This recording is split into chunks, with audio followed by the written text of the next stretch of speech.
Asian paint से कुछ हद तक एशियन पेंट क्या गड़बड़ा गया? मैं ना खाना खाने का वॉल्यूम ग्रोथ इनके अनुमान से नीचे आई है इस क्वार्टर के अंदर, करीब 35% के आसपास लास्ट क्वार्टर में थी, इस बार 8 से 10% आई है। ओईएम स्पेस ठीक करके गया है, लेकिन डेकोरेटिव स्पेस धीमा है।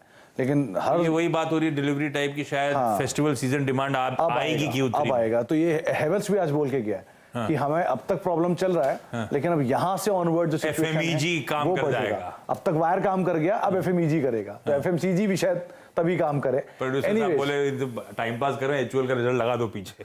आ गया भाई, क्या नंबर है? रेवेन्यू 14,805 करोड़, 16.5% बढ़ने का अनुमान है, और मुनाफा 11% के आसपास तिमाही में बढ़ने का अनुमान। मार्जिन स्लाइटली नीचे रहेंगे, 23% के आसपास रहेंगे 24% के कंपैरिजन में।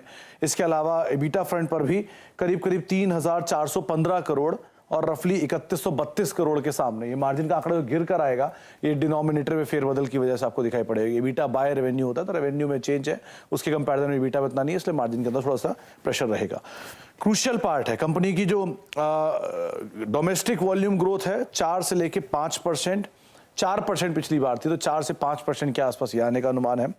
वॉल्यूम, प्राइस हाइक और वीक रूरल डिमांड, ये बात सही है कि जो कीमतें बढ़ी हैं उसका इंपैक्ट रूरल स्पेस में आया, जो हेवेल्स आज सुबह अपनी कमेंट्री में बोलकर भी गया, तो वो शायद थोड़ा सा आता हुआ दिखाई पड़ेगा। डोमेस्टिक वॉल्यूम ट्रेंड में पिछली तिमाही में करीब Q1 में 6% था, तो इस बार रफली उसके सामने एक आंकड़ा आता हुआ दिखाई पड़ेगा 4 से लेके 5% के आसपास, तो वो बेस थोड़ा हायर साइड पर है। वाई बेसिस पर ये अगर आप नजर डालेंगे तो और बड़ा बेस है जिसके सामने नंबर देखने को मिलेगा, तो नंबर 4% के सामने 4 से 5% और 6% के सामने 4 से 5% के आसपास के नंबर इस तिमाही में देखने को मिल सकते हैं। इसके अलावा होम केयर कारोबार में 25 से 30% के आसपास ही ग्रोथ का अनुमान है, प्राइस हाइक का इंपैक्ट वहां पर देखने को मिलेगा। ब्यूटी पर्सनल कारोबार में 13 से 15% के आसपास ही ग्रोथ रहेगी, और 5 से 7% फूड एंड रिफ्रेशमेंट बिजनेस के अंदर आता हुआ दिखाई पड़ सकता है ग्रोथ साइड पर। तो ये कुछ सब सेगमेंट है जिनकी ग्रोथ आने का अनुमान है। आईटीसी के नंबर से पिक्चर आज और कुछ हद तक क्लियर हो जाएगी, तो वो भी एक क्रूशियल पार्ट है, इसके ऊपर आप नजर रखेंगे। लेकिन एचयूएल एफएमसीजी में आउट परफॉर्मर रहा है इस साल में, तो वो आउट परफॉर्मेंस किस हद तक नंबर्स को डिस्काउंट कर चुकी है, ये कहना मुश्किल है।